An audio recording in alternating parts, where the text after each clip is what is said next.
The morning sky over New Terra Colony turned black as the massive creature descended from space. Captain Jake Morrison stood on the observation deck of the main command center, watching through reinforced glass as the thing that had destroyed 7 star systems in the past month finally arrived at their small human settlement. The beast was huge, 300 feet tall, covered in shimmering crystal armor that seemed to glow with its own inner light.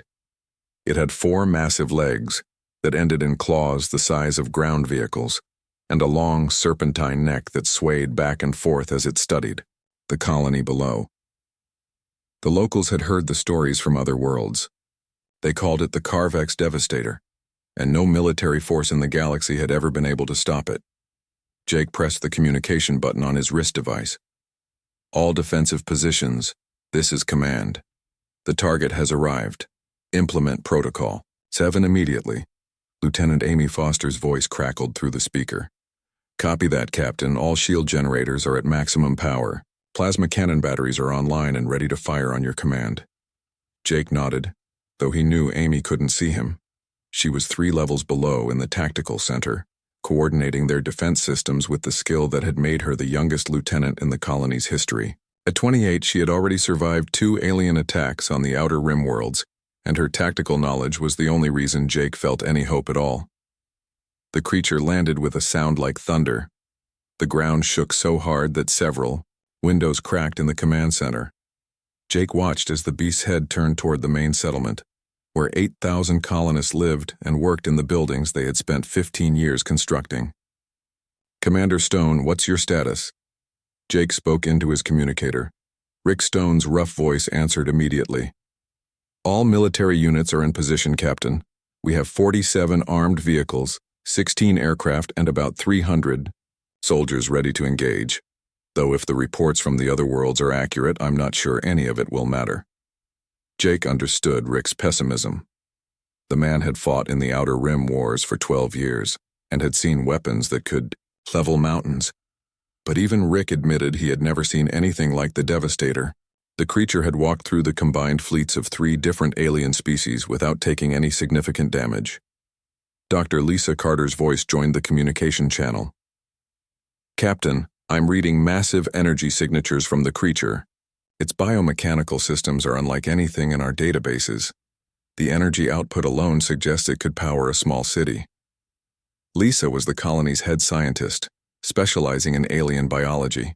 She had been studying the scattered reports from the Devastator's previous attacks, trying to find some weakness they could exploit. So far, she had found nothing encouraging. The creature began to move toward the colony's outer defensive wall. Each step left a crater in the ground, and Jake could see the massive plasma cannons tracking its movement. The beast seemed to notice, the weapons pointing at it, but it showed no concern. All units open fire, Jake commanded. The plasma cannons erupted with brilliant blue light. 24 heavy weapons fired simultaneously, their energy beams striking the creature's crystal armor. The light was so bright that everyone in the command center had to look away for a moment. When Jake could see again, the creature was still walking forward. The plasma strikes had left no visible damage on its armor. If anything, the crystal seemed to be glowing brighter than before. Direct hit on target, Amy reported. No visible effect. The creature appears to be absorbing the energy from our weapons. The beast reached the outer wall and simply walked through it. The reinforced concrete and steel barriers crumbled like sand under its massive claws. The colony's pride and joy, a wall that had taken 2 years to build and was supposed to stop any known weapon, lasted exactly 4 seconds against the Devastator. All ground units fall back to secondary positions. Rick ordered his soldiers. Do not engage directly. Repeat, do not engage the target directly. Jake watched as their carefully planned defensive strategy fell apart in minutes.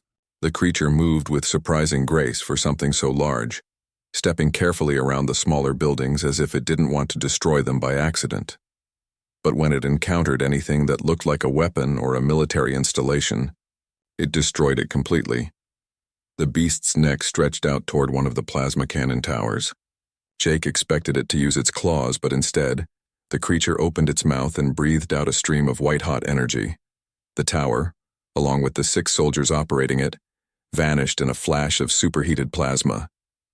Ben, "Are you getting any evacuation ships off the ground?" Jake asked the communications officer. Ben Hayes looked up from his control panel, sweat beading on his forehead despite the air conditioning. "I've got 12 transport ships loaded and ready to launch, Captain. But every time one tries to take off, that thing tracks it with some kind of targeting system. We've lost 4 ships already, and they were destroyed before they even cleared the atmosphere." Jake felt his heart sink. The evacuation plan had been their backup if the defenses failed. Now, even that option was gone. The creature continued its methodical destruction of the colony's military assets. It seemed to know exactly which buildings contained weapons and which ones housed civilians. The plasma cannons, missile launchers, and defensive shields were all destroyed within the first hour.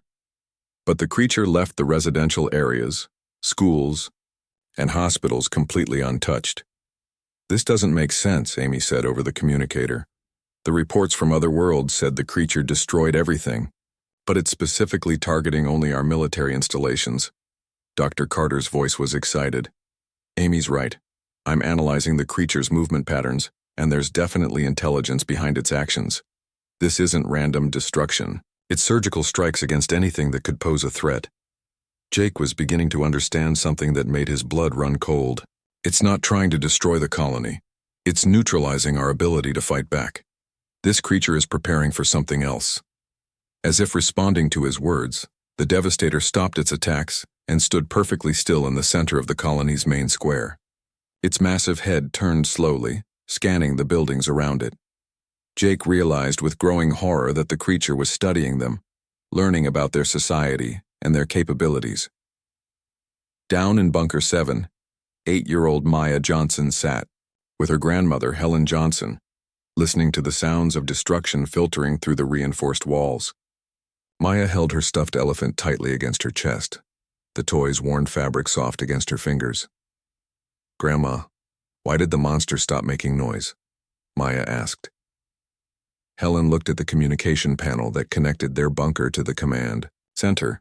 The reports had stopped coming in 5 minutes ago, which probably meant the creature had destroyed the communication towers.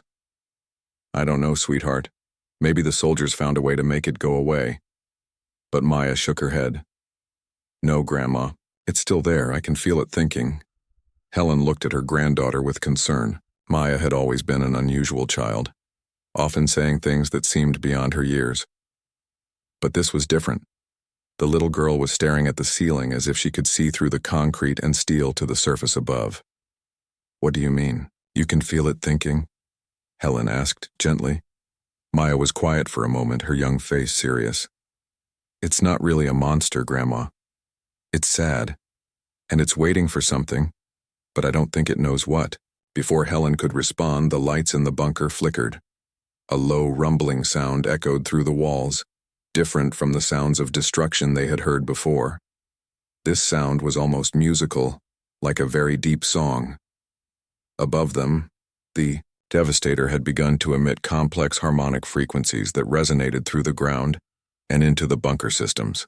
The adults monitoring the situation interpreted the sounds as some kind of mechanical function, possibly a charging cycle for the creature's weapons.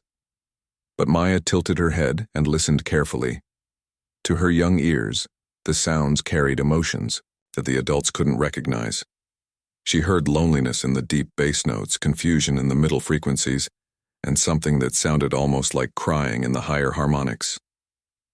"It's trying to talk," Maya whispered to her grandmother, "but nobody knows how to listen." Dr. Lisa Carter stared at the data streaming across her computer screen in the underground laboratory. She had been analyzing the creature's biosignatures for 6 hours straight, and what she was discovering made her question everything she thought she knew about the Carvex Devastator. "This can't be right," she muttered, adjusting her glasses and running the scans again. The results were the same every time. The creature wasn't purely mechanical like everyone believed.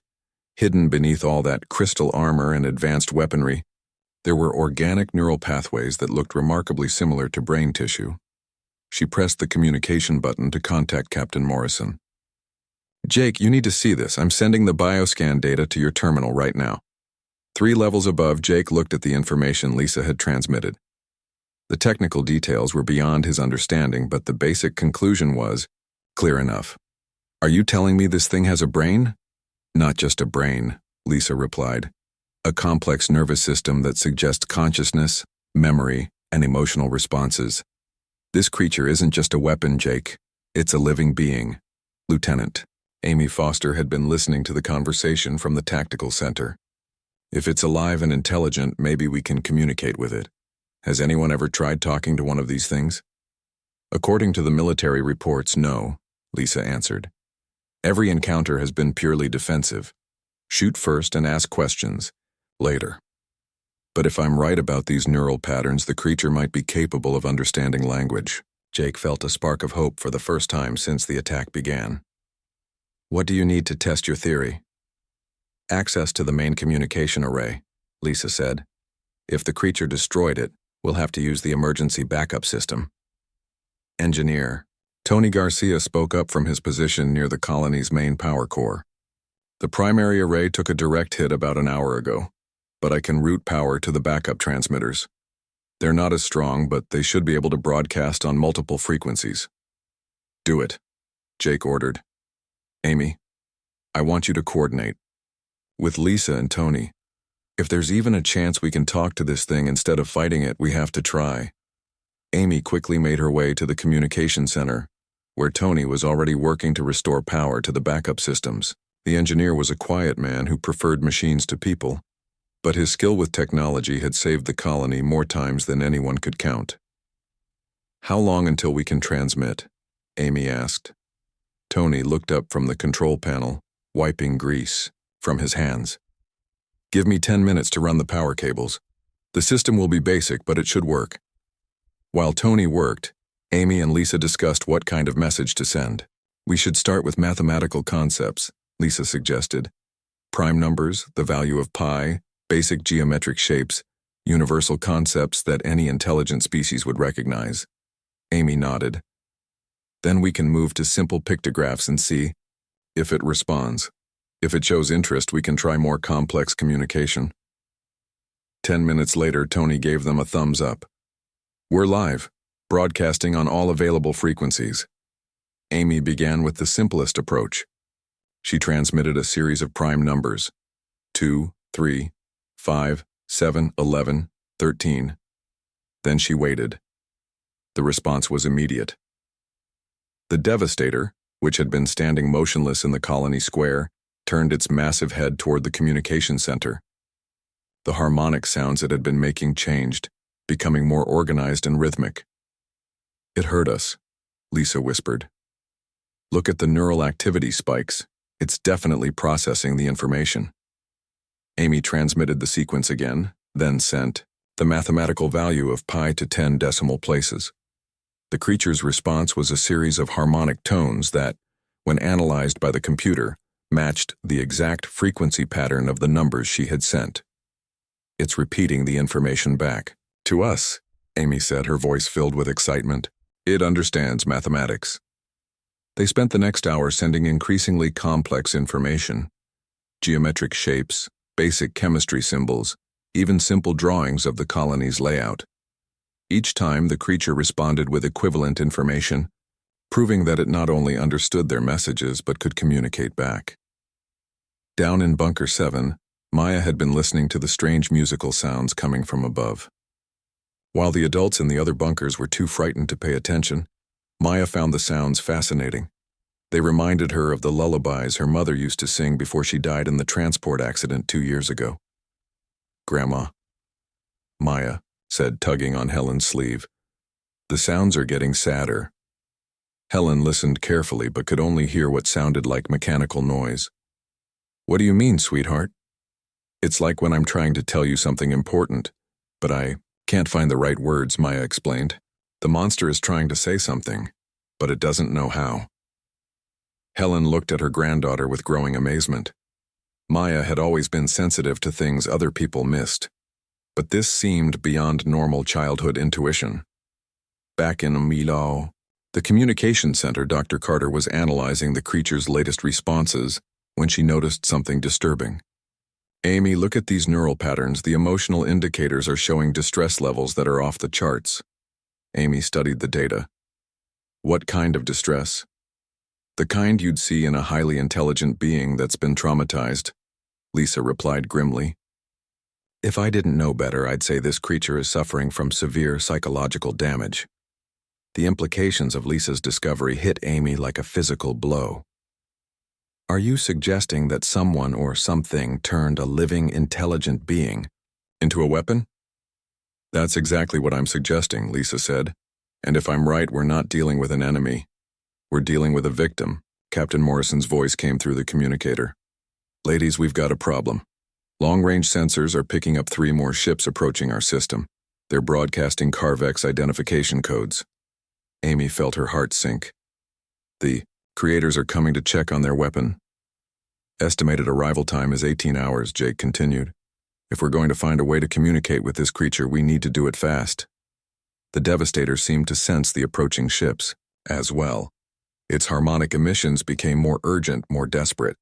The mathematical and symbolic communications that had been working so well suddenly stopped being effective. Instead, the creature began broadcasting what could only be described as emotional appeals.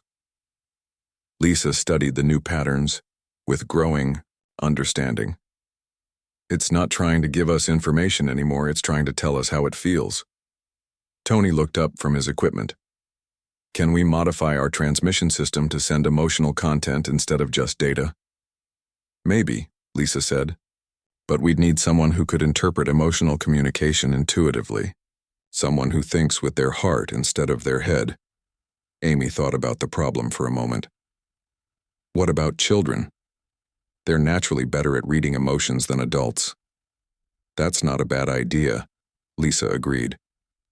Children haven't learned to overthink emotional signals the way adults do. Meanwhile, Maya had convinced her grandmother to take her to the upper level of the bunker, where there was a small communication terminal connected to the main system. Maya could hear the creature's sounds more clearly here, and she was becoming more certain that it was trying to express feelings rather than facts. Grandma, can I try talking to it? Maya asked. Helen looked at the communication terminal nervously. Sweetheart, this is very dangerous. The grown-ups are trying to figure out how to talk to the monster. But they're using numbers and pictures, Maya said. That's not how you talk to someone who's scared and lonely. Helen stared at her granddaughter. How do you know it's scared and lonely? Maya pointed to the ceiling where the creature's harmonic sounds were clearly audible. Because that's what I sound like when I have nightmares about Mommy and Daddy. It's the same kind of crying, just deeper. The simple honesty of Maya's observation struck Helen with surprising force. Her granddaughter wasn't trying to analyze the creature like a scientist or defeat it like a soldier. She was simply listening to another being in pain and recognizing the universal language of suffering. Grandma, Maya said quietly, I think the monster used to be a little kid like me, and somebody did something terrible to make it big and scary. But inside, it's still just a scared little kid who wants to go home.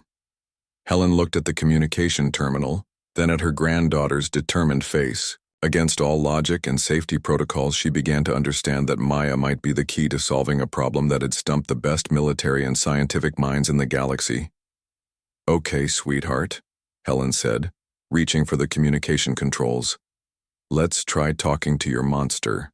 Helen Johnson's hand shook as she helped Maya climb onto the communication platform in the upper section of Bunker 7. The little girl seemed so small next to the massive control panel, but her eyes held a determination that reminded Helen of Maya's mother. Are you sure about this, sweetheart? Helen asked one more time. Maya nodded, still clutching her stuffed elephant.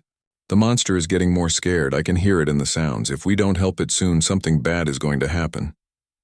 Helen activated the communication system, her fingers moving carefully over the controls she had learned to operate during the colony's emergency training sessions. The speakers crackled to life, and immediately the creature's deep harmonic sounds filled the small room. Maya closed her eyes and listened. The sounds were much clearer now, and she could hear layers of meaning that the adults had been missing. There was fear, yes, but also loneliness and something that sounded like an apology. Hello, Maya said into the microphone, her young voice clear and gentle. My name is Maya. I live down here under the ground, and I've been listening to you. Above ground, the Devastator's massive head turned toward the bunker entrance. The creature had been making its harmonic sounds for hours, trying to communicate with the humans who had been sending mathematical symbols and pictures. But this was different. This was a voice speaking directly to him, not at him. Maya continued, "I know you're scared. I get scared too, especially at night when I dream about my mommy and daddy. They died in a crash, and sometimes I feel like I'm all alone in the whole universe." The creature's sounds changed, becoming softer and more focused. In the communication center, Dr. Carter watched her instruments with amazement. "The neural activity is shifting," she reported to Captain Morrison. "The emotional distress indicators are decreasing." Someone's talking to it, Amy realized. But who? All civilian channels are supposed to be locked down. Tony checked his control panel. "The signal is coming from Bunker 7. It's a child's voice." Jake grabbed his communicator. "All bunker supervisors report status immediately. Who authorized civilian communication with the target?" But Maya was already deep in conversation with the creature, unaware of the concern she was causing among the adults. "You don't want to hurt us, do you?" she asked. "I can tell from the way you're being careful not to step on the little buildings where people live." The creature's response was a series of low, mournful tones that seemed to confirm Maya's understanding. Helen watched in amazement as her granddaughter nodded as if she could understand every sound. "I thought so," Maya said. "Someone made you do things you didn't want to do. That's not fair. Grown-ups aren't supposed to make kids do bad things." Above ground, the Devastator slowly lowered its massive body until it was lying down in the colony. Square. The threatening posture it had maintained since arrival was gone, replaced by something that looked almost like exhaustion.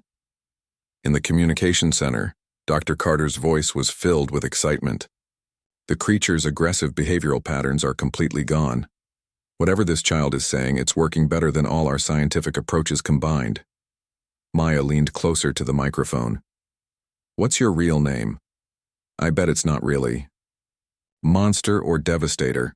Those are just mean names people gave you." The creature's response was a complex series of tones that seemed to carry personal meaning. Maya listened carefully, her young mind processing the emotional content in ways that adult analytical thinking couldn't match. "Zektar," Maya repeated, somehow understanding the name within the harmonic patterns. "That's a nice name. It sounds like music." The creature's entire demeanor changed at hearing its original name spoken aloud. For the first time in cycles of forced destruction, someone had recognized him as an individual rather than a weapon. "My name is Zektar," the creature said, its voice now coming through the communication system in recognizable words. The translation equipment had finally calibrated to his speech patterns. "I was young once like you. I liked to make crystal songs and grow light gardens." Maya smiled, even though she couldn't see the creature from her underground position. "Those sound beautiful. I like to draw pictures and read stories about faraway places. Do you remember what it was like before they changed you?" "I remember being small," Zektar said, his voice carrying deep sadness. "I remember my family and the warm caves where we lived. But then the builders came.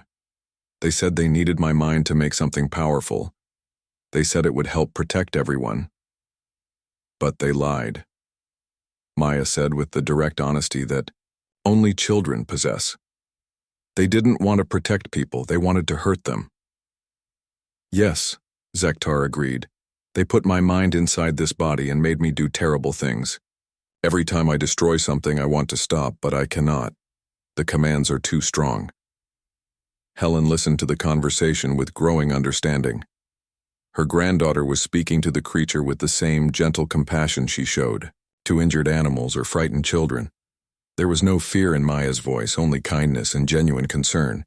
"Can you tell me about the commands?" Maya asked. "Maybe we can find a way to help you not follow them anymore." Zektar was quiet for a long moment. "There are control patterns built into my mind. When I receive targeting information, I must attack. When I am ordered to destroy, I cannot refuse. The only time the commands are quiet is when I am speaking with someone who sees me as a person, not a weapon." Maya thought about this. "So right now, while we're talking, you don't have to hurt anyone?" "That is correct," Zektar confirmed. "But when the builders return, They will send new commands. The override signals are too powerful for me to resist. Captain. Morrison had been monitoring the conversation from the command center. How long until the Carvex ships arrive? He asked Ben Hayes. 16 hours, sir, Ben replied. Maybe less if they increase speed. Jake made a decision. All personnel maintain defensive positions but do not engage the creature. We have a communication breakthrough, and I want nothing to interfere with it. Commander Stone's voice came through the radio. Captain, are you seriously ordering us to trust a weapon that destroyed 7 star systems? I'm ordering you to trust a child who has accomplished more in 10 minutes than our entire military response achieved in 6 hours. Jake replied firmly. Maya continued her conversation with Zektar, asking simple questions that helped the creature remember his original identity. What did your family call you when you were little? Little singer, Zektar said, and his voice carried the first hint of happiness they had heard. Because I would make crystal songs from the time I was very small. I wish I could hear one of your songs, Maya said. Maybe you could teach me someday. I would like that very much, Zektar replied. But the builders will return soon. When they do, they will activate the control sequences, and I will become their weapon again. I will not be able to stop myself from following their orders.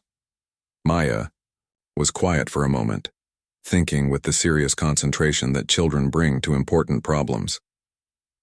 What if we could break the control sequences? What if we could set you free? I do not think that is possible, Zektar said sadly. The builders are very clever. They made sure I could never escape their control.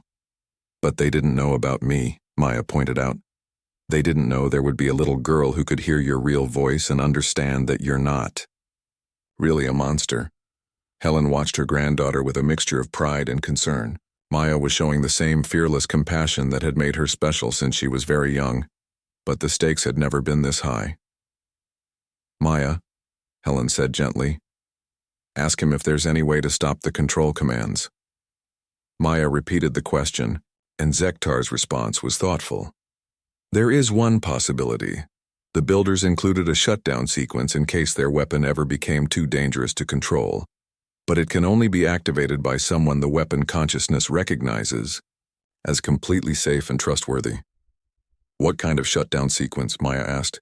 A single word, spoken with genuine care by someone who truly sees me as a friend rather than a threat, Zektar explained. But it would have to be someone pure of heart, someone who means no harm to anyone. Maya looked at her grandmother, then spoke into the microphone with absolute certainty. I'm your friend, Zektar. I don't want to hurt you or anyone else. I just want you to be free and happy. The creature's response was immediate and emotional. Little singer Maya, you are the first person in so long to speak to me with kindness. If anyone could activate the shutdown sequence, it would be you. What's the word? Maya asked. Zektar hesitated. Are you certain you want to try? If it works, I will be free, but my body will stop functioning. I will exist only as consciousness, without physical form. Maya considered this with the seriousness of a child making an important decision. Would you be happy that way? Yes, Zektar said without hesitation. I would be free to choose my own actions for the first time since the builders took me. That would be worth anything. Then tell me the word, Maya said. I want to help you be free. The word is friend, Zektar said, but it must be spoken with complete sincerity, with no fear or doubt. The moment Maya spoke the word friend, everything changed. Above ground, the massive Devastator's body began to glow with a soft, warm light that was completely different from the harsh battle energy it had shown before. The crystal armor that had protected it from weapons fire started to pulse with gentle rhythms like a slow heartbeat. In the communication center, Dr. Carter watched her instruments in amazement. The creature's neural patterns are shifting completely. The control pathways are shutting down one by one. Captain Morrison leaned over her shoulder to see the readings. Is it working? Is the child actually freeing this thing? It's more than that, Lisa said, her voice filled with wonder. The creature's consciousness is separating from the mechanical body. It's like watching a mind break free from a prison. Above ground, Zektar felt sensations he had not experienced since his childhood. The constant pressure of the control commands was fading, replaced by a lightness he had almost forgotten existed. For the first time in years, his thoughts were completely his own. "Little singer Maya," Zektar said through the communication system, his voice now clear and free of the mechanical distortion that had marked it before. "Thank you. The word has begun the shutdown sequence. I can feel the control systems releasing their hold on my mind." Maya pressed closer to the microphone, her eyes bright with hope. "Does it hurt?" "No," Zektar replied. "It feels like waking up from a terrible dream, but there is something you should know. As my consciousness separates from this body, the physical form will shut down. The builders designed it so that without a controlling mind, the body cannot function." Commander Stone's voice crackled through the radio from his position overlooking the colony square. "Captain, the creature is changing. Its weapon systems are retracting and the aggressive posture is completely gone. It looks almost peaceful." Jake felt a mixture of relief and concern. "Any sign of the approaching Carvex ships?" Ben Hayes checked his long-range sensors. "Still 14 hours out, sir, but they're definitely heading our way." Maya heard the conversation through the open communication channels. "Zektar, when your body stops working, where will you go?" "I do not know," Zektar admitted. The builders never planned for this possibility. They believed their control systems were foolproof. They never imagined someone like you would speak to me with genuine friendship. Dr. Carter had an idea. "Maya, ask him if his consciousness could exist in our computer systems. If he's essentially a digital mind now, we might be able to provide him with a new home." Maya repeated the question, and Zektar's response was immediate and hopeful. "Yes, that is possible. My consciousness exists as organized energy patterns. If your systems are compatible, I could transfer there." Tony Garcia, who had been quietly listening to the conversation, suddenly became very animated. "I can set up a secure partition in our main computer core. It would give him access to communication systems and databases, but keep him isolated from critical colony functions until we're sure it's safe." Lieutenant Foster coordinated with Tony while continuing to monitor the creature's behavior. The transfer would have to happen soon. Without the consciousness controlling it, that body is going to be a 300-foot pile of very expensive scrap metal. Maya spoke to Zektar again. "We want to help you move to our computers so you can stay with us. Would you like that?" "More than anything," Zektar replied. "To be free and to have friends like you, it is beyond what I dared to hope." The creature's body began to lower itself carefully to the ground, moving with deliberate care to avoid damaging any of the remaining colony buildings. As it settled, the glowing crystal armor became brighter, and streams of pure energy began flowing from various points on the massive form. Tony worked frantically to prepare the computer systems. "I need 10 more minutes to set up the transfer. Protocols. The energy patterns are unlike anything I've worked with before." Amy helped coordinate the technical aspects while keeping an eye on the approaching deadline. "How long does Zektar think the transfer will take?" Maya asked the question, and the creature's response was measured. "If your friend can create a stable connection, the transfer should be quick. But once it begins, there is no stopping it." "My consciousness will completely leave this body," Commander Stone reported from his observation post. "The creature's body is definitely shutting down. The legs have stopped supporting its weight, and most of the weapon systems have gone dark. Whatever that little girl did, it's working." Captain Morrison made a decision that went against all military protocol. "All units, move to assist with the transfer operation. This creature, this person, helped us understand something important about the nature of consciousness and friendship. We're going to help him in return." Rick Stone's response showed his growing respect for Jake's leadership. "Copy that, Captain. Moving units to support positions." Helen watched her granddaughter with amazement. Maya was handling the situation with a maturity that seemed impossible for an 8-year-old. But there was still something completely childlike about her approach. She wasn't thinking about military strategy or scientific implications. She was simply helping a friend who needed assistance. "Zektar," Maya said. "Tony says he's almost ready to help you move to our computers. Are you scared?" "A little," Zektar admitted. "This body has been my prison, but it has also been my home for so long. Moving to a completely new existence is frightening, even when it means freedom. I was scared when I had to move in with Grandma after my parents died," Maya said, "but she made me feel safe and loved, and now I'm happy here. I think you'll like living with us too." Tony's voice came through the communicator. "Transfer systems are ready. I've created a secure space in our main computer core with access to communication and basic databases. It should be comfortable for a digital consciousness." Dr. Carter had been monitoring the energy patterns flowing from the creature's body. The consciousness transfer is beginning naturally.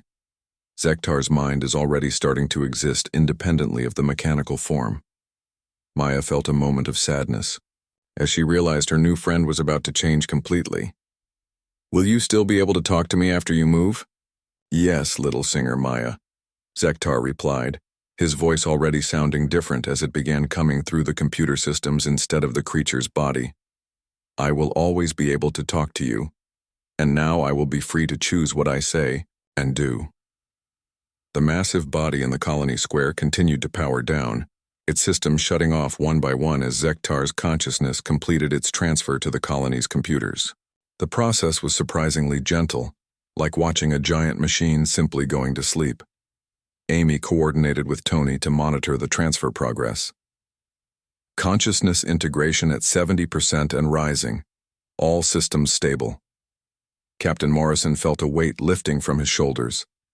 "Ben, any change in the approaching Carvex ships?" "No change in course or speed, Captain. They're still coming, but they don't seem to know their weapon has been compromised." Maya had been quiet during the transfer process, but now she spoke up again. "Zektar, are you okay? You sound different."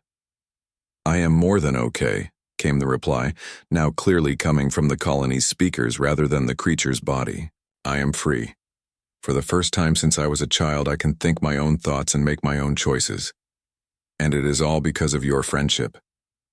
Dr. Carter checked her instruments one final time. "Transfer complete. The consciousness is fully integrated into our computer systems. The creature's body is now completely inactive." Tony ran a series of diagnostic tests. All systems are stable. Zektar has access to communication networks, educational databases, and basic colony information. He's isolated from critical systems for security, but he can interact with anyone who wants to talk to him. Maya clapped her hands together with delight. "Zektar, you did it. You're free." "We did it," Zektar corrected gently. "Your friendship gave me the strength to break free from the controls. I could never have done it alone." Commander Stone's voice came through the radio with an update that brought everyone back to the immediate situation. "Captain, I've got visual confirmation that the creature's body is completely shut down. But we still have those Carvex ships approaching. What's our plan when they arrive?" Jake thought for a moment. "They're coming to collect their weapon and probably to punish us for resisting it. But they're going to find something they never expected." "What's that?" Amy asked. "They're going to find out that their ultimate weapon has friends now," Jake replied. "And that changes everything." Maya spoke into the microphone once more. "Zektar, when the builders come back, will you help us talk to them? Maybe we can make them understand that what they did was wrong." "Yes, my friend," Zektar replied, his voice now carrying a strength and confidence that had been missing before. "I will help you. And perhaps together we can prevent them from doing to other children what they did to me." Helen looked at her granddaughter with pride and amazement. Maya had not only saved the colony from destruction, but she had freed a trapped consciousness and possibly changed the course of an interstellar conflict. And she had done it all with nothing more than the simple power of genuine friendship. Maya and her grandmother Helen walked through the damaged streets of New Terra Colony, toward the place where Zektar's massive body lay silent. The morning sun cast long shadows across the crystal armor that no longer glowed with threatening energy. Instead, the huge form looked peaceful, like a sleeping giant that had finally found rest. "It's so big," Maya whispered, looking up at the 300-foot creature that had once terrorized the entire galaxy. "But it doesn't look scary anymore." Helen squeezed her granddaughter's hand. "That's because you helped it find peace, sweetheart." Other colonists had begun to emerge from the bunkers, drawn by curiosity and the knowledge that the immediate danger had passed. They gathered at a respectful distance, most of them still afraid but amazed by what they were seeing. Captain Morrison approached Maya and Helen, his expression a mixture of gratitude and disbelief. "Maya, I want you to know that what you did today saved all of our lives. You found a way to reach someone that our best military minds couldn't even understand." Maya looked up at the captain with serious eyes. "Zektar was never really bad, Captain Morrison. He was just trapped and scared. Sometimes when people are scared, they do things they don't want to do." Dr. Carter joined the group, carrying a portable computer that displayed readings from Zektar's new home in the colony systems. "The consciousness integration is completely stable. Zektar is adapting to his new environment remarkably well."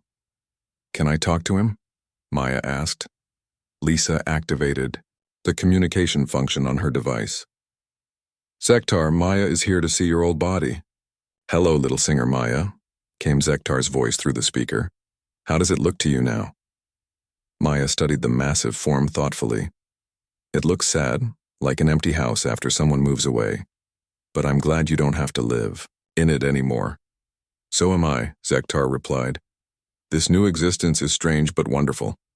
I can access information about your colony, your history, even your art and music. There is so much beauty in what humans create." Lieutenant Foster approached with an urgent expression. "Captain, the Karvek ships will be here in 6 hours. We need to decide how to handle their arrival." Jake nodded grimly. "What's our military situation, Commander Stone?" Rick Stone, who had been inspecting the deactivated creature, looked up with a wry smile. "Well, sir, we've got about as much chance against 3 Karvek's warships as we had against their weapon, which is to say, none at all." "But maybe we don't have to fight them," Maya said, surprising all the adults with her interruption. "Maybe we can talk to them like we talked to Zektar." Dr. Carter looked thoughtful. "The child might have a point. If we can prove that Zektar is free and happy, it might change how the Karveks view their weapon program. Or it might make them very angry," Commander Stone pointed out. "They've invested enormous resources in creating these creatures. Finding out we've freed one of them might not make them peaceful." Maya looked at the group of worried adults and made a decision that surprised everyone. "Zektar, do you think the builders will listen if we tell them what they did was wrong?" Zektar's response came after a long pause. "The Karveks are not evil, Maya. They are afraid. Their homeworlds have been attacked many times, and they believe that only overwhelming force can protect them. But they have forgotten that strength comes from compassion as well as weapons." Tony Garcia had been working on technical preparations while listening to the conversation. "I've been thinking about this situation from an engineering perspective. What if we could demonstrate that a free consciousness is actually more effective than a controlled one?" Amy looked interested. "What do you mean?" "Zektar now has access to our entire database of defensive systems and colony layouts," Tony explained. "He could help us create defenses that would be far more effective than anything we could design alone. But only because he's choosing to help us, not because he's forced to." Captain Morrison saw where Tony was going with this idea. "You're suggesting we offer the Karveks a partnership instead of a confrontation?" "Exactly," Tony said.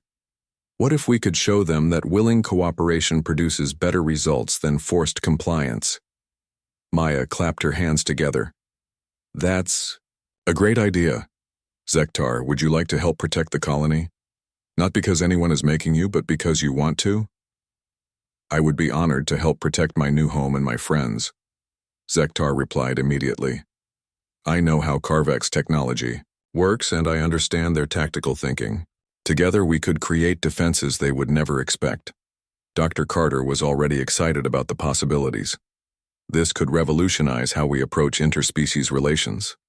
Instead of assuming that different species must be enemies, we could look for ways to understand and help each other. Helen watched her granddaughter with growing amazement.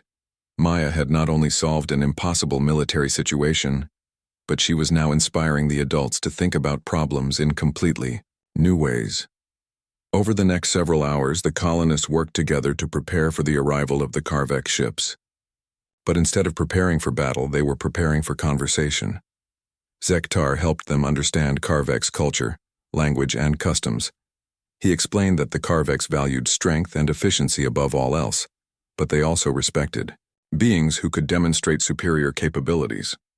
The key, Zektar explained, is to show them that cooperation produces better results than domination.